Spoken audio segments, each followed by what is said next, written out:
हा सर्वांना शुभेच्छा. मी सुजय चव्हाणांच्या या कार्यक्रमात रामनवमी साजरा केली जात आहे त्याबद्दल मी दोन शब्द बोलू इच्छितो. रामनवमी हिंदूचा पवित्र सण आहे. श्रीरामाचा जन्मदिन म्हणून रामनवमी साजरा केली जाते. या दिवशी अयोध्या येथे राजा दशरथ आणि कौशल्य यांना पुत्रप्राप्तीमुळे खूप आनंद झाला. कॅलेंडरनुसार प्रत्येक वर्षी रामनवमी चैत्र मासाच्या शुक्ल पक्षात नवमीला हा सण साजरा केला जातो. या दिवशी पूजा अर्चना भक्तिगीत भजन कीर्तन इत्यादी धार्मिक कार्यक्रम होतात. या जय श्रीरामाचा जप केला जातो. भगवान श्रीरामाची अयोध्या येथे विशेष कार्यक्रम केला जातो. संपूर्ण देशातून लोक अयोध्येला जातात. मोठ्या उत्साहात रामनवमी हा सण साजरा करतात. पारंपरिक पद्धतीने हा सण साजरा केला जातो. एवढं बोलून मी माझे दोन शब्द संपवतो. जय श्रीराम. जय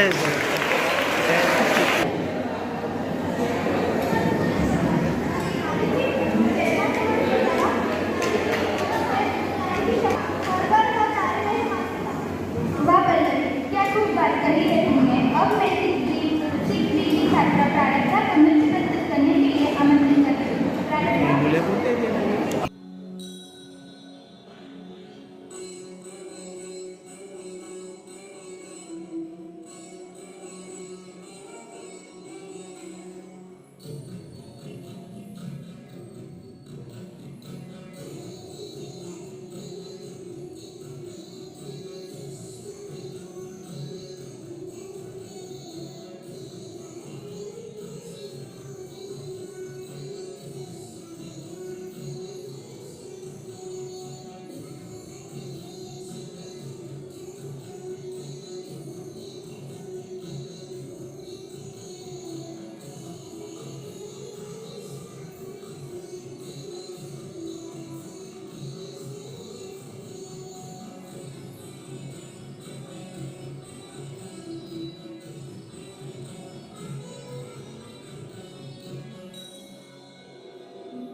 धन्यवाद. प्रारंभ और मैं 70 क्लास की मोहित कुमार को श्री गणेश के मंच पर आमंत्रित करती हूँ. मोहित कुमार.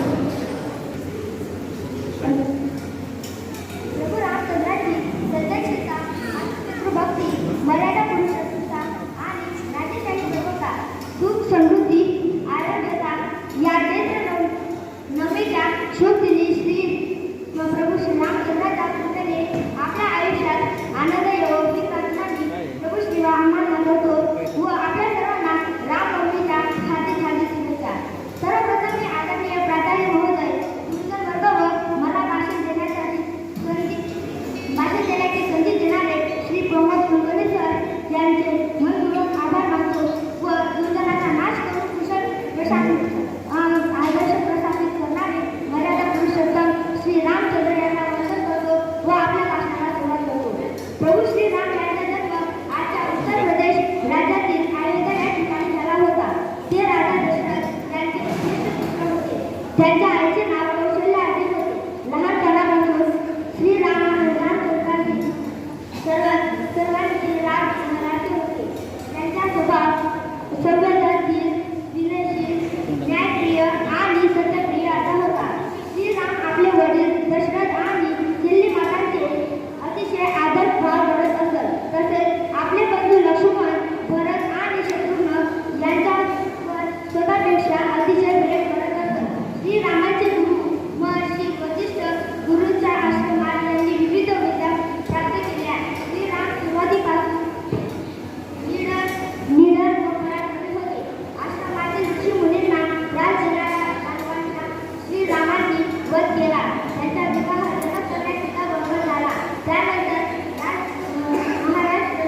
श्रीराम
कितने?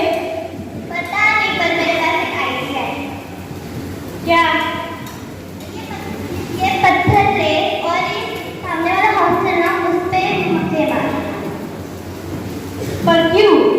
जैसा मैं कह रही हूँ वैसा कर। ठीक है। अरे कमीना, अब तो सोचा रात के 1:30 बज गए, एक तरीके से टॉप मारने वाले हो, लास्ट में सेकंड या फर्स्ट आते हो। कुछ समझ में आया? हाँ आया ना। क्या समझ में आया? हमारा लास्ट में फर्स्ट या सेकंड रैंक आता है। अरे पागल, क्या हुआ? 1:30 बज गए हैं रात के। अच्छा 1:30 बज गए। मुझे एक बात याद आ रही है। क्या? 1:30 बजे वाली चुड़ैल। अरे चुड़ैल कुछ नहीं होता, सो जा। अच्छा ठीक है, गुड नाइट।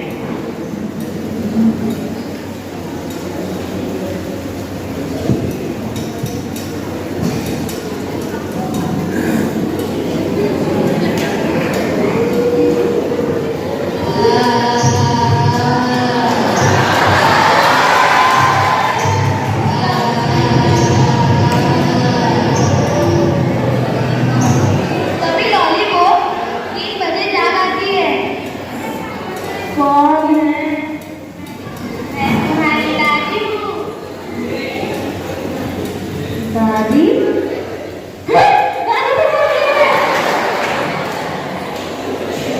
मैं चुड़ैल हूँ। कभी चुड़ैल और लॉली के बीच में पिलो फाइटिंग होती है।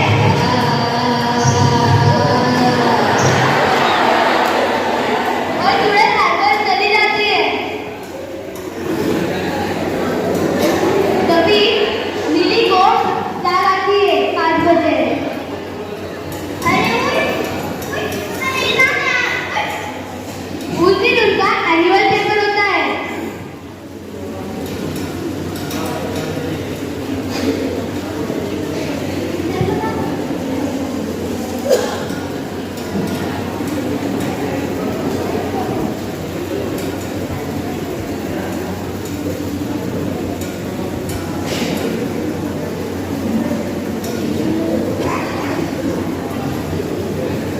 वो सब असेंबली के बाद ब्लॉक में आते हैं।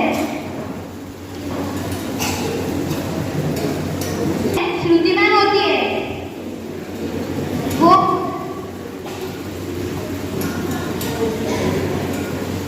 वो उन्हें आंसर शीट और क्वेश्चन पेपर बांट देती है।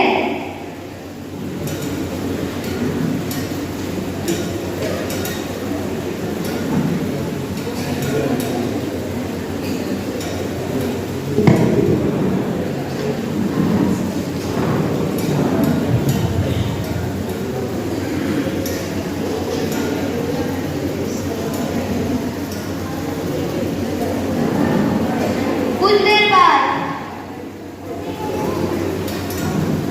अरे नोआ, कहीं नंबर तो पास कर बताओ। क्या? इस दुनिया में कितने देश हैं? मुझे नहीं पता है, मुझसे मत पूछो ना। अरे इतना देश राशि, एक देश और बाकी सब विदेश है। और तुझे पता है तो तू क्यों मुझे पूछ रही है? अच्छा ठीक है लॉली, तू बता क्वेश्चन नंबर 7 का आंसर क्या है? कि स्टेडियम में क्रिकेटर को गर्मी क्यों नहीं होती है? अरे पागल, तुझे इतना भी नहीं पता? स्टेडियम में क्रिकेटर के इतने सारे फैन जो बैठे हुए होते हैं। सही बात है। अरे बाप रे, चीटिंग कर रहा है। तू चुप है। पेपर खत्म होता है और श्रुति मैम उनसे क्वेश्चन पेपर और आंसर शीट ले लेती है।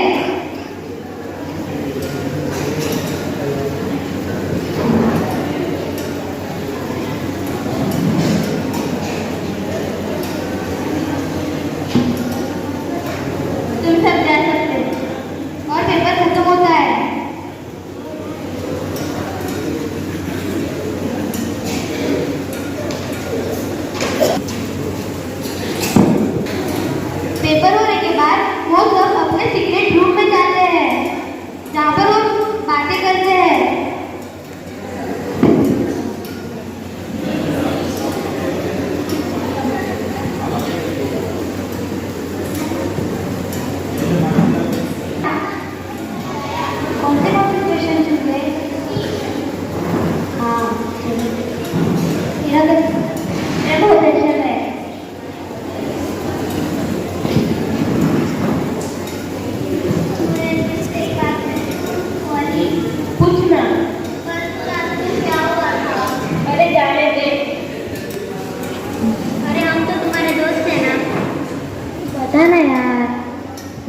अच्छा ठीक है, मैं बताती हूँ मेरी दुख भरी कहानियाँ।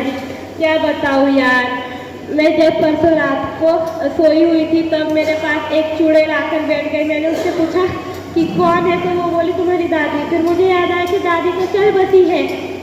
फिर कौन आया, मैंने उठ के देखा तो चुड़ैल थी। उसके साथ मेरी पिलो फाइटिंग हो गई और मेरे पास कोई हथियार भी नहीं था, इसलिए मैंने इसका तकिया ले लिया और अरे बाप रे, और क्या, आगे बताओ। चुड़ैल के साथ मेरी पानीपत की चौथी युद्ध चालू हो गई और फिर वो 5 बजे हार कर चली गई। अरे बस करो यार, पानीपत का चौथा युद्ध समझा करो यार। चलो बेल बज गई, तभी खाने की बेल बजती है।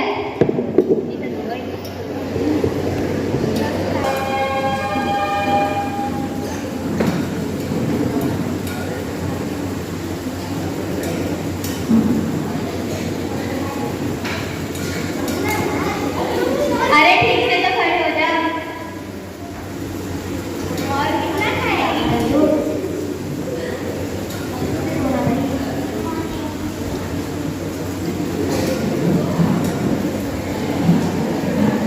Ready for the prayer? Start the prayer.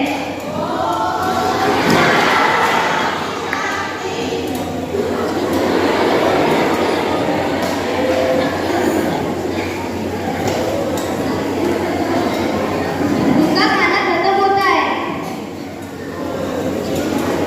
और फिर वो अपने सीक्रेट रूम में जाते हैं।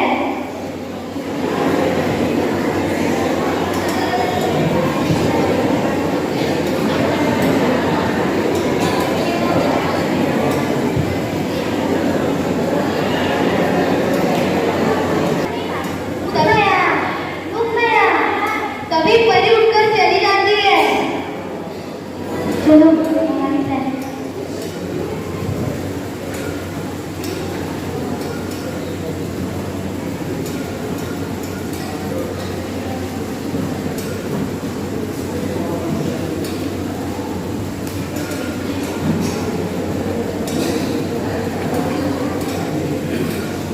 और वो प्लान बनाकर चले जाते हैं चुड़ैल को पकड़ने का।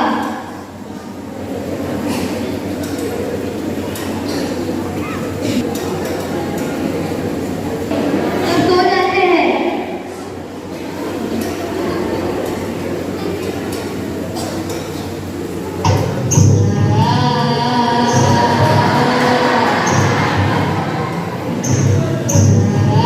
तभी उसे ख्याल आती है।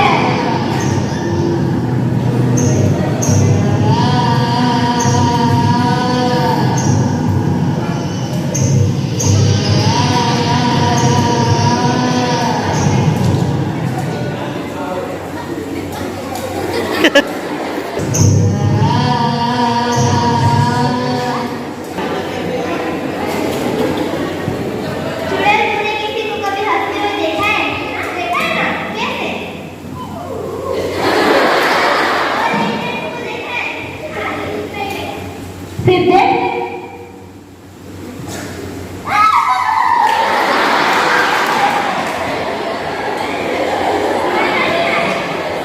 तूने अभी देखा ही नहीं है।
मार्गी जातात.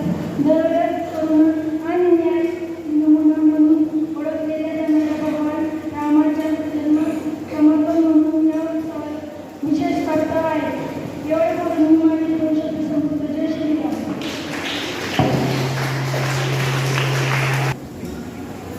धन्यवाद करने. अब मैं सिद्धि के छात्रा कनिष्का और अंकिता को नृत्य सादर करने के लिए आमंत्रित करती हूँ.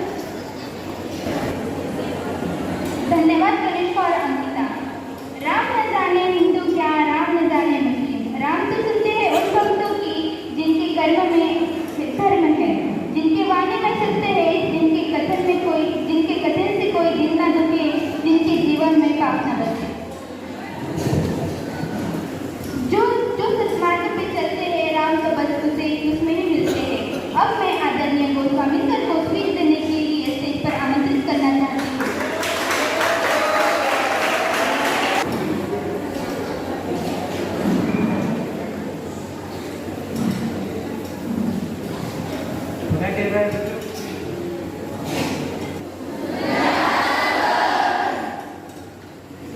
आज रामनवमी के इस अवसर पर प्रथम परम आदरणीय प्राचार्य श्री, वरिष्ठ अध्यापक एवं मेरे साथ सभी के सभी शिक्षक और मेरे प्यारे छात्र छात्राएं,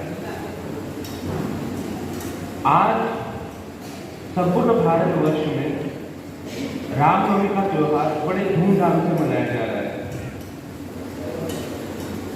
राम शब्द सुनने के साथ में हमारे मन मस्तिष्क में एक छवि प्रस्तुत होती है.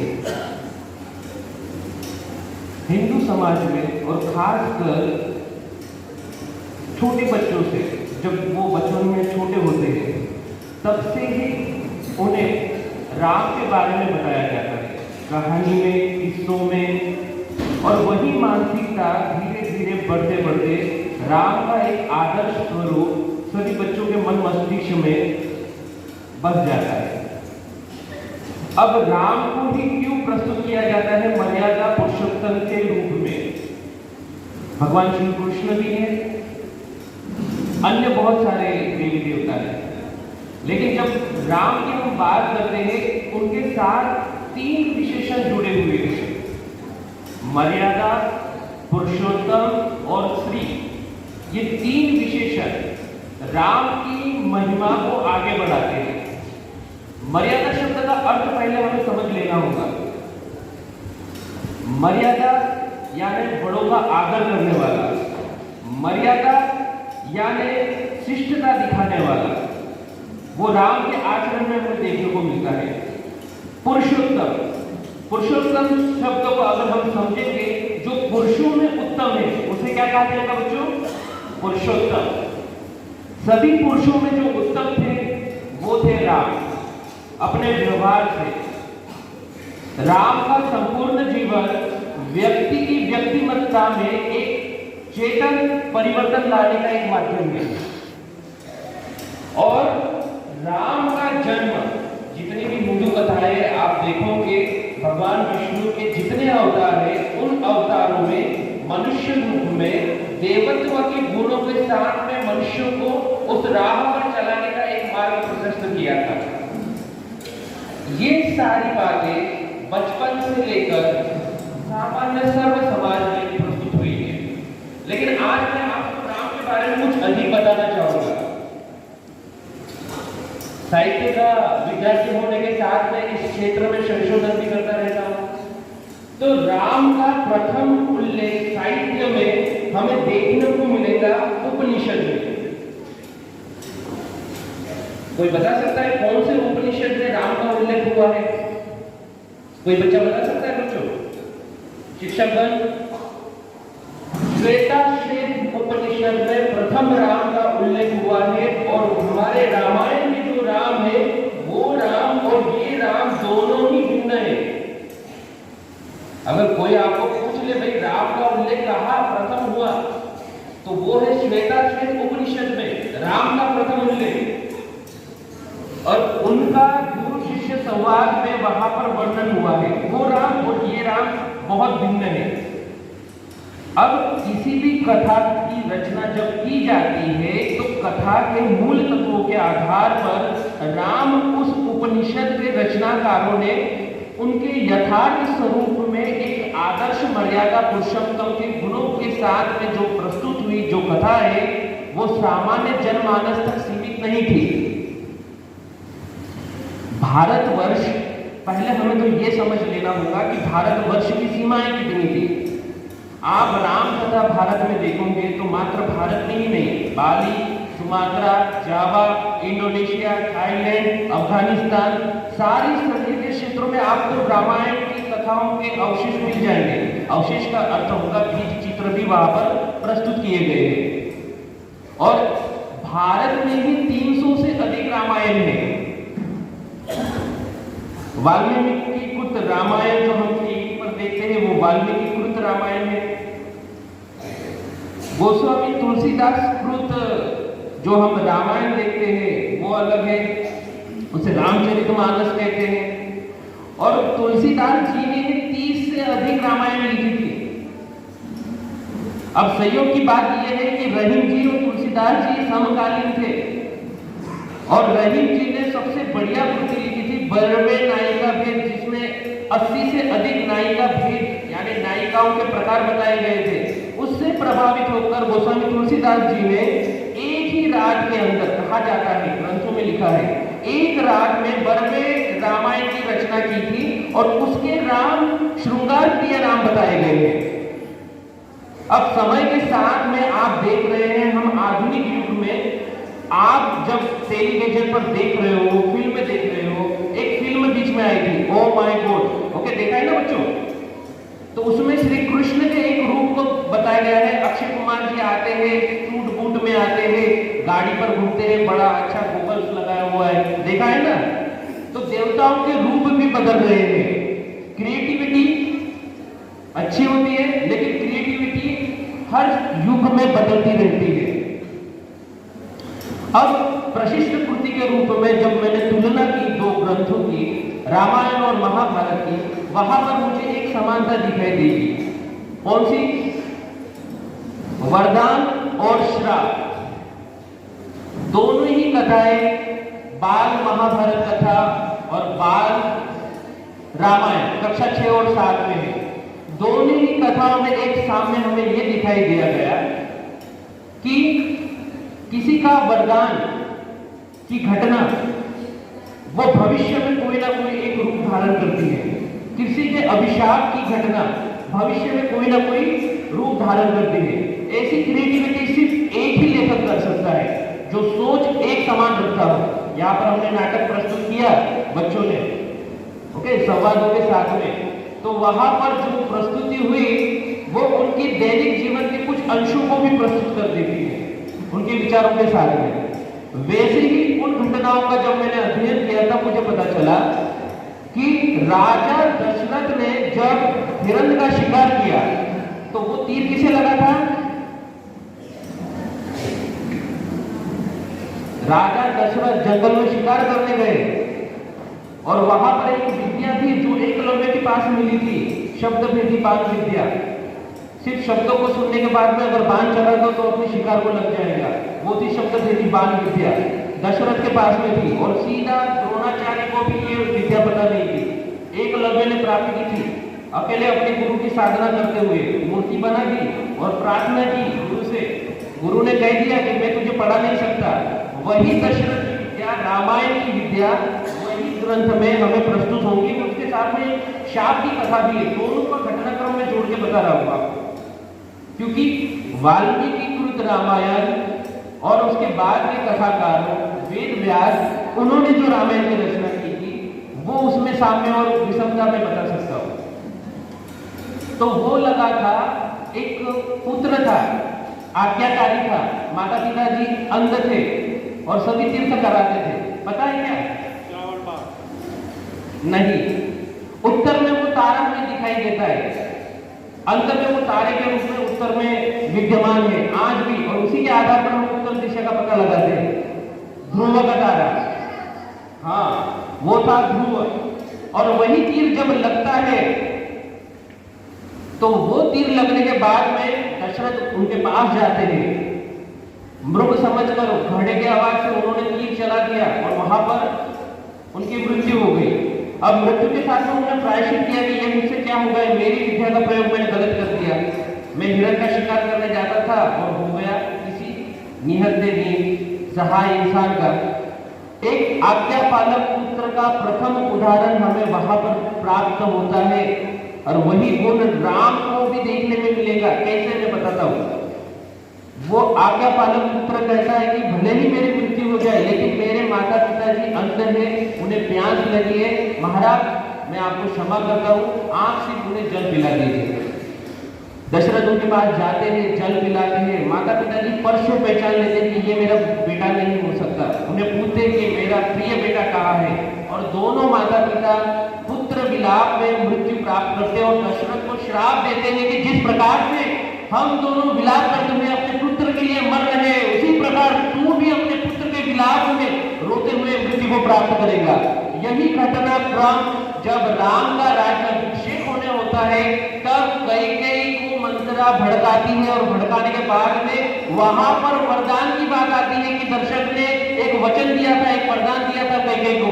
युद्ध में वो हार जाने वाले होते हैं और कैकेयी एक शूरवीर योद्धा भी थी, तब उन्होंने दशरथ की रक्षा की थी और युद्ध भी जीता था। अब वो वरदान कैकेयी याद करवाती है, मंथरा याद करवाती है कैकेयी को। अब वही वरदान उसी क्षण वो अपने भरत के पुत्र के लोभ में मांग लेती है। दशरथ को वरदान के दो जो दिए हुए थे, एक राम को 14 वर्ष का वनवास और भरत को राजगद्दी। अब दशरथ भी उसी प्रकार विलाप करते हैं पहले की घटना के समान और वहां पर मृत्यु होती है। अब वो जो आज्ञाकारी जो पुत्र था, जिस प्रकार से उसने कहा था कि मैं भले ही मर जाऊं लेकिन मेरे माता पिताजी को पानी मिलना चाहिए, उसी प्रकार राम भी एक आज्ञाकारी पुत्र के समान अपने पिता के सामने कोई भी प्रश्न करे बगैर 14 वर्ष के वनवास के लिए चले जाते हैं। ये एक समानता हुई। अब मैं महाभारत की ओर मुड़ता हूँ। महाभारत की कथा के अंदर राजा शांतनु, वहां से वंशावली शुरू होती है। अब शांतनु की 2 पत्नियां थी, एक थी गंगा, स्वयं जो हमें गंगा माता कहते हैं, और एक मत्स्यराज की पुत्री थी। तो गंगा का जो पुत्र था वो था देवव्रत। याद है बच्चों महाभारत कथा में? हाँ, देवव्रत। अब देवव्रत को वरदान दिया था शांतनु ने कि आपकी कभी मृत्यु नहीं होगी। पिता सेकंड माता यानी दूसरी माता के पूछने पर अगर ये बच्चा इतना शक्तिशाली है देवव्रत, जो आगे चलकर पितामह भीष्म के रूप में पहचाने गए, ओके, जो युद्ध की कथा है वो भी उसी प्रकार समान है, गुण भी उसी प्रकार समान है दोनों कथाओं में, और भारतीय जनमानस पर ये दोनों कथाओं का विशेष रूप से प्रभाव में देखने को मिलता है। वही भीष्म पितामह बने। अब वही आज्ञाकारी पुत्र ने भीष्म, उनका नाम देवव्रत था। अब उन्हें पता चला कि पिता को दुख है, पिता भी बीमार है, तब पूछा तो माता ने कहा कि भाई ये सबसे उत्तम उत्तराधिकारी है, तो मेरे पुत्रों का क्या होगा? पिता ने अपनी दुविधा पुत्र को बताई। पुत्र ने गंगा में प्रतिज्ञा ली कि मैं आजीवन कुंवारा रहूंगा और इस हस्तिनापुर, जो आज की वर्तमान दिल्ली है, जो गेट है राष्ट्रपति भवन का, वहां पर हस्तिनापुर कही जाती है, तो वहां पर गंगा के किनारे वहां पर जो प्रतिज्ञा ली भीष्म ने कि मैं आजीवन ब्रह्मचर्य का पालन करूंगा और दूसरा मैं हस्तिनापुर का सदैव दास रहूंगा, कभी राज नहीं करूंगा। तो पिता ने वहां पर वरदान दिया था, फिर से वरदान की बात कर, कि आपकी जो प्रतिज्ञा है वो भीष्म, यानी जो प्रतिज्ञा कभी न किसी से हो सकती है, वो भीष्म प्रतिज्ञा के रूप में हुआ है। तो वहां पर पिता ने वरदान दिया इच्छा मृत्यु का, और वहां से उनका नाम हुआ भीष्म। अब देखो रामायण और महाभारत में ये 2 कथाएं, शुरुआत बहुत से, तो ये दोनों कृतियां संपूर्ण भारत के जनमानस के ऊपर एक आदर्श रूप में प्रस्तुत हुई है और सभी को एक उच्च जीवन की ओर हमें लेकर जाती है। राम एक आज्ञाकारी पुत्र है। राम एक निष्ठ पति है, अपनी पत्नी के प्रति वफादार रहने वाला। राम बड़ों का आदर करने वाला है। राम एक सच्चा मित्र है। मित्रता उन्होंने सुग्रीव के साथ निभाई, विभीषण के साथ निभाई, एक उत्तम मित्र के रूप में भी प्रस्तुत किए गए हैं। तो यही राम के सारे गुणों को हमें आत्मसात करना है और ये सारे गुणों के साथ में एक सामान्य इंसान किस प्रकार से उच्च स्तर पर जा सकता है, ये सब हमें सीखने को मिलता है राम के जीवन से। आज इस अवसर पर मैं सभी बच्चों को कहूंगा कि प्रत्येक व्यक्ति में राम के गुणों को अपनाया जा सकता है। हम सभी अपना सकते हैं। अपना सकते हैं या नहीं अपना सकते बच्चों? हाँ या नहीं? क्या आप सुबह जल्दी उठेंगे? नहीं? गुरुकुल में सुबह 4 बजे उठते थे बेटा। तो पहले वो जानना जरूरी है कि राम गुरुकुल में जब थे तो वो उनकी दिनचर्या कैसी थी। राम को पहले समझने के लिए उनके संपूर्ण जीवन को समझना जरूरी है। एक छात्र के रूप में राम ने कौन सी उपलब्धियां प्राप्त की, वो भी बड़ा जानना जरूरी है।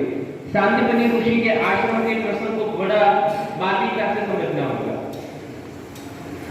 तो राम के हर पहलू को हर व्यक्ति जन्म से लेकर उनके एक राजकर्ता के रूप में हम जब देखते हैं तो वो जीवन की सार्थकता की ओर हमें लेकर जाते हैं। मैंने भी अपने जीवन में बहुत से लोगों के परिचय में आया हूँ और मुझे ऐसे लोग प्राप्त हुए हैं जिनमें यथास्वरूप राम के सभी गुण विद्यमान है। तो ऐसे महान व्यक्तियों के अगर चरणों की धूल भी हमारे सिर पर लग जाए बच्चों तो भी हम धन्य होते हैं। तो जीवन में राम के गुणों के आदर्श के साथ जो व्यक्ति संपूर्ण जीवन को, सभी के जीवन को सुखमय आनंदमय बना दे, ऐसे व्यक्तियों से हमें आगे बढ़ने की प्रेरणा मिलती है। तो जीवन में हमें अच्छे गुणों के साथ में आगे बढ़ना चाहिए। ये संदेश हमें इस दिन ग्रहण करना अति आवश्यक है।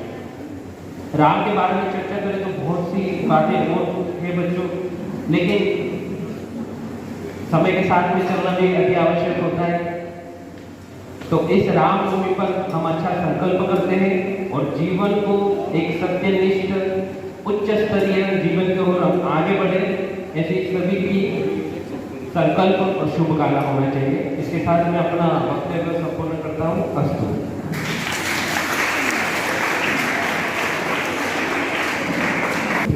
धन्यवाद सर।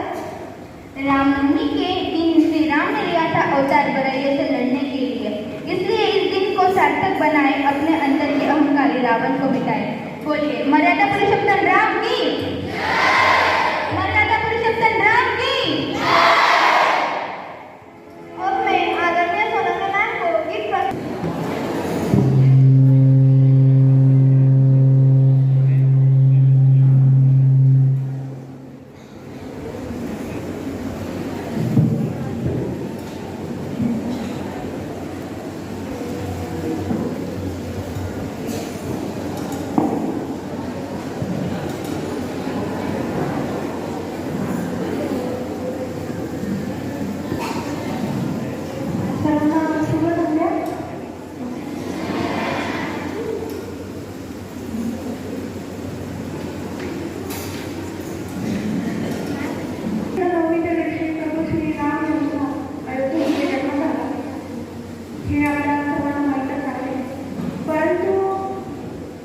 प्रभू राम यांचे परम भक्त हनुमानजी यांना आपण विचार करते.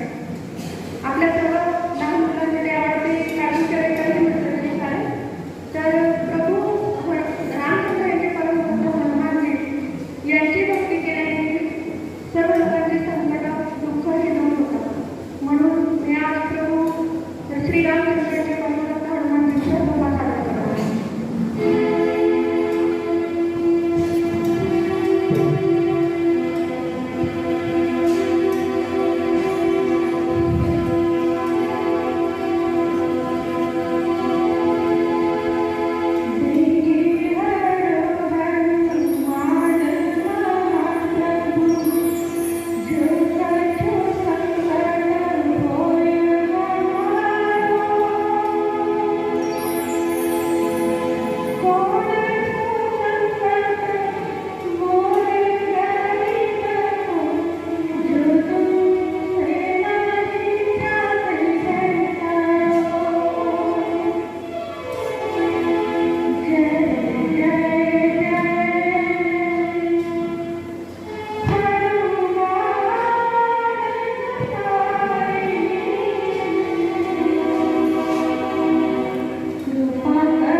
Thank you to everybody, as well as wish you happy Ram Navami.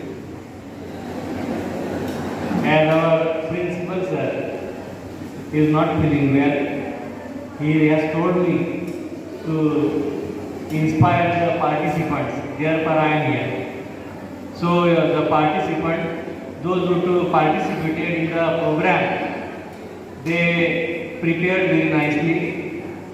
The class 7 boys and girls, those who gave speeches as well as the dance which was performed, classical dance, it was very nice.